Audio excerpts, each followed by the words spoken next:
বাগেরহাটের মোড়লগঞ্জ উপজেলায় দৈবজ্ঞহাটি ইউনিয়নাধীন পোলেরহাট আল আজহারিয়া দাখিল মাদ্রাসার প্রধান শিক্ষক আনোয়ার হোসেনের পদত্যাগের এক দফা দাবিতে মাদ্রাসার সাবেক শিক্ষার্থী, বর্তমান শিক্ষার্থী এবং শিক্ষক অভিভাবক সহ সবাই রাজপথে নেমে আসে। এ আন্দোলন শুরু হয় 1 সেপ্টেম্বর রবিবার সকালে। প্রথম দিন শিক্ষার্থীরা পোলেরহাট বাজারে মিছিল দিয়ে 90 রশি বাস স্ট্যান্ড অবরোধ করে। সেখানে কিছুক্ষণ অবস্থান নেওয়ার পর তারা সেখানেই তাদের প্রথম দিনের কর্মসূচি পালন শেষ করে। দ্বিতীয় দিন তারা সরাসরি 90 রশি হাইওয়ে রোড অবরোধ করে। শিক্ষার্থীদের বক্তব্য হচ্ছে, তাদের দাবি মেনে না নেওয়া পর্যন্ত তারা কেউ ঘরে ফিরে যাবে না।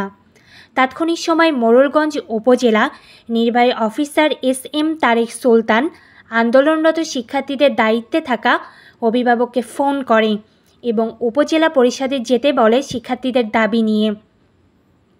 তখন আন্দোলনরত শিক্ষার্থীরা অবরোধ ছেড়ে মাদ্রাসার দিকে চলে যায় এবং তার কিছুক্ষণ পর সবাই যার যার বাড়ি চলে যায়। তারপর 5 জন ছাত্র, 5 জন ছাত্রী ও 5 জন শিক্ষক সহ মোট 15 জন মিলে চলে যায় উপজেলা পরিষদে।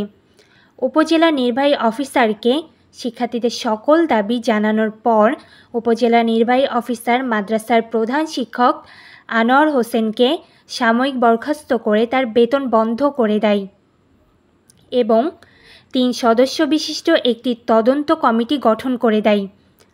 10 কার্যদিবসের মধ্যে আনোয়ার হোসেনের সকল দুর্নীতির তালিকা করে উপজেলা নির্বাহী অফিসার বরাবর জমা দিবেন 3 সদস্য বিশিষ্ট তদন্ত কমিটি।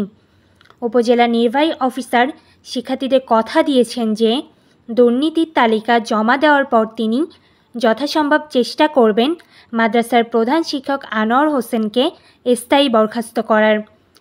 তাসনুবা ইসলাম ঋতু, 64 নিউজ টিভি, বাংলাদেশ।